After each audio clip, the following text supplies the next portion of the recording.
The house where every crime replayed itself at 3 a.m. The first shot echoed through the empty house like thunder trapped inside a coffin. At exactly 3:00 a.m., every clock in the house stopped ticking.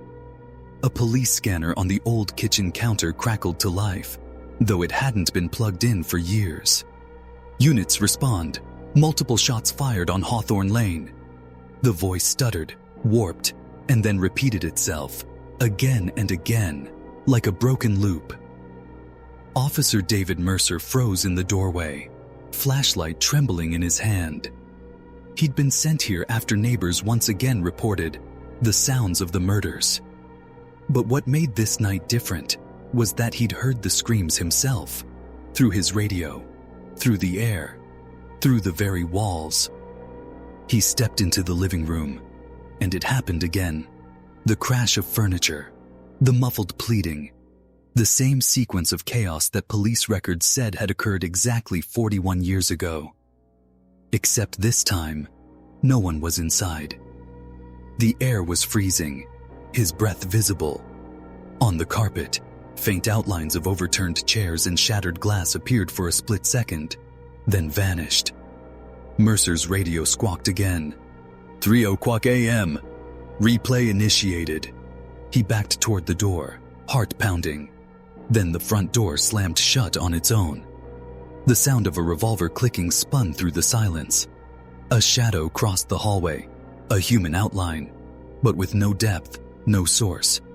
It moved exactly the way the killer from 1984 had been described. Mercer aimed his light, and the beam flickered. The shadow raised its arm as if holding a gun, then froze mid-motion. Everything went silent again. Then, from behind him, a woman's scream ripped through the air, close, desperate, echoing from nowhere and everywhere. Mercer spun around, his light shaking wildly, but the house was empty. That was when his body camera began to record on its own.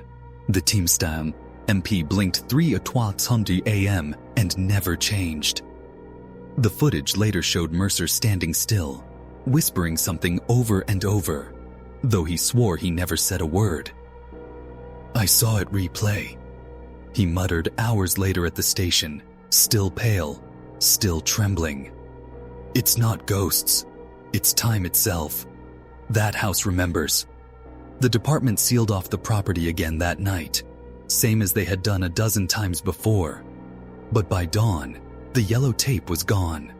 And on the porch, right where Mercer had dropped his flashlight, someone had scrawled a message in the dust. "See you at 3. As the sun came up over Amityville, a new couple arrived at the property, smiling and holding a realtor's folder. The house looked quiet again. Too quiet.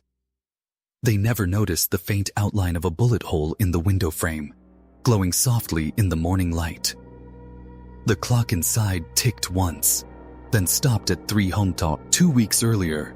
Before anyone knew the name of Officer Mercer, the house on Hawthorne Lane had been sold for the first time in over a decade. The buyers, Ethan and Claire Miller, were a young couple from upstate New York, searching for an affordable fixer-upper. The listing called it a quiet colonial with history. What it didn't mention was what kind of history. From the moment they moved in, Claire said the air inside felt thicker than outside. The moment the front door closed, even during the day, the sound seemed to hang in the air too long, like an echo trapped in the walls. Ethan laughed it off. "Old wood creaks, babe. Nothing supernatural about that." But the first night told them otherwise. At exactly 3:00 a.m., Claire jolted awake to the faint sound of arguing coming from the living room. She shook Ethan. "Did you leave the TV on?" He groaned, got up and headed downstairs. The TV was off, yet the voices continued, muffled, panicked, overlapping. It was like hearing a conversation through a wall that wasn't there. Then came the sound of shattering glass. When Ethan turned on the light, the room was perfectly still. Nothing broken, no one inside. The air smelled faintly of gunpowder. They didn't sleep for the rest of the night. By morning, Ethan decided to record the next night for proof.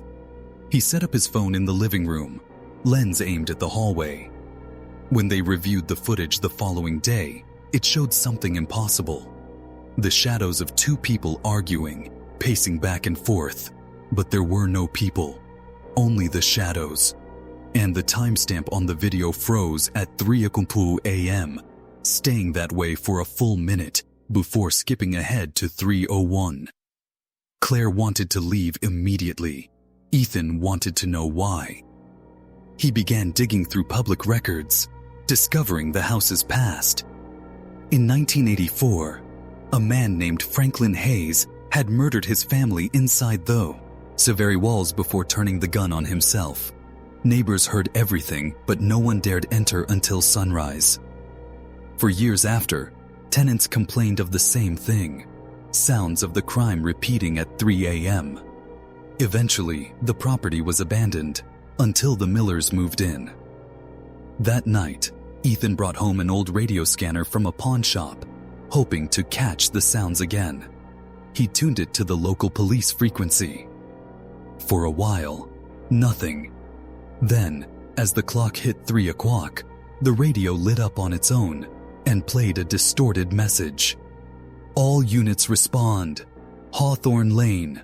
Multiple fatalities. Claire screamed. The same voice repeated, just as Mercer had later heard it. Then the front door creaked open, slow and deliberate. A cold breeze swept through the house, and the lights flickered violently. Ethan turned toward the sound, just in time to see a faint shape in the hallway mirror behind him. A figure, holding something metal, standing exactly where Franklin Hayes had been found dead decades ago. The image blurred, then vanished. The radio cut to static, and from the kitchen came the sound of a revolver clicking once. Claire whispered, "Ethan? The clock." He turned to look. The hands had stopped moving, frozen perfectly at 3:00 a.m. The next morning, Ethan called the Amityville Police Department. He tried to explain what had happened, but the officer on the line sounded bored. "You're the third caller this month about that address," she said flatly. "We already checked it out. No trespassers. Probably just old wiring or pipes making noise." But Claire knew better. The sounds were too real, the voices too clear. That night, she begged Ethan not to stay in the house. "We can pack our things and leave before dark," she said, her voice shaking. But Ethan, stubborn and curious, wanted answers. "If this is real, if something's trapped in this place, I need to understand it." By 2:50 a.m., he had set up 2 cameras, a digital recorder, and his phone timer. Claire sat near the stairs, wrapped in a blanket, eyes fixed on the hallway mirror. The house was silent, too silent. At 3:00 a.m., the change was instant. The temperature dropped so fast that their breath turned white. Then came the familiar click, the revolver sound again. A woman's cry followed. It wasn't coming from the speakers or the hall. It came from everywhere at once. The lights flickered, the bulbs humming like insects. And then, just as the scream faded, the front door burst open, though no one was there. Ethan's camera caught it all. The sound, the movement, even the brief flash of 2 silhouettes running across the room. But this time, the replay didn't stop. The sequence kept going beyond what the police report had described. There was something new. A third figure appeared in the reflection, someone standing behind the original victims. Tall, still, faceless, watching. Ethan whispered, "That wasn't in the case file." Suddenly, his phone timer froze, showing 3:00 a.m. again. No matter how long they waited, the world outside seemed to vanish. No cars passed, no crickets, no sound but the house itself replaying its nightmare. Then a voice came from the corner near the mirror. It was low, whispering, as if speaking through a wall of static. "It's not over." Claire grabbed Ethan's arm. "Turn it off. Please turn it off." He rushed to his camera, but the buttons didn't respond.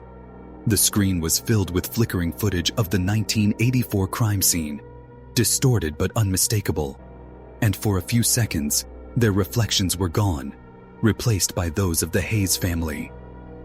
When the lights finally steadied, everything was quiet again. The clock ticked normally. The video files on the camera were blank. Only the audio recorder caught anything, and when they played it back, a male voice said clearly, "We don't stop until it happens again." That was when Ethan realized something new. Each night, the sequence grew longer, as if the house was remembering more. Claire didn't wait for another night. She packed her bags before sunrise, but when she stepped outside, the car engine wouldn't start. Every clock in the house began to chime all at once, even the ones without batteries. They all struck 3 times, and from the radio came that same calm dispatcher's voice again. Only this time it said, "Copy that, Unit 3, replay confirmed." By the time Officer David Mercer arrived at the house on Hawthorne Lane, the front door stood wide open. The dispatch log said someone from the address had called repeatedly but hung up each time before speaking. The call timestamps? 3:00 a.m. Exactly. He stepped inside, flashlight raised. The house looked like it had been abandoned for decades. Dust everywhere, furniture covered in white sheets. Yet, 2 steaming coffee mugs sat on the table. "Ethan? Claire Miller?" He called out. His voice echoed strangely, like it was bouncing off more than just walls. It came back delayed, warped, almost as if the house was repeating him. He walked deeper in. The air felt heavy, electric. The moment he passed the staircase, the door slammed behind him with a sharp crack that made his heart lurch. His radio hissed to life. "Units respond. Multiple shots fired on Hawthorne Lane." Mercer froze. That same line had been recorded in 1984. He'd read the report himself. Then the radio repeated it, word for word, looping every few seconds. He climbed the stairs slowly. A picture frame fell from the wall as he passed, a photo of a family he didn't recognize. When he picked it up, he realized the faces were fading, blurring out, as if the house was erasing them in real time. Then the floorboards behind him creaked. Mercer spun around, light flashing down the hallway. There stood Ethan Miller, or at least what looked like him. Expression blank, eyes fixed straight ahead. His mouth opened slightly, but the voice that came out wasn't his. "We saw it replay." Mercer stepped back, gripping his flashlight tight. "Sir, you need to leave the house." "It's not ghosts," the figure continued, its tone flat, mechanical. "It's time itself. The house remembers." The words matched what Mercer himself would say later at the station, but he hadn't said them yet. A chill ran down his spine. He aimed his flashlight higher, and Ethan was gone. Only the shadow of his shape remained, frozen against the wall. The radio crackled again. "Replay complete. Prepare for next cycle." Every light in the house flickered to life. The air filled with screams, gunfire, breaking glass, and running footsteps. All at once, all overlapping, all real. Mercer covered his ears, shouting into his radio for backup, but no one answered. The clock in the hallway stopped ticking, both hands stuck at 3:00 a.m. And then, everything went still. Mercer stumbled backward, coughing in the cold air. The living room was silent. The lights dimmed one by one. Then, faintly, from the kitchen, came the metallic click of a revolver being cocked. He turned, just in time to see a flicker of a woman's shadow collapsing. The replay was starting over. Mercer dropped his flashlight, backing toward the door. But before he could reach it, the wall phone began to ring. He picked it up with shaking hands. On the other end, a voice whispered, calm, almost familiar. "Don't hang up, officer. You're part of it now." The line went dead. When backup finally arrived minutes later, the house was empty. The cameras Mercer had placed showed nothing. only static. But the timestamps on all his equipment read the same thing. 3:12 a.m., frozen in place. The house was sealed again after that night, left abandoned once more.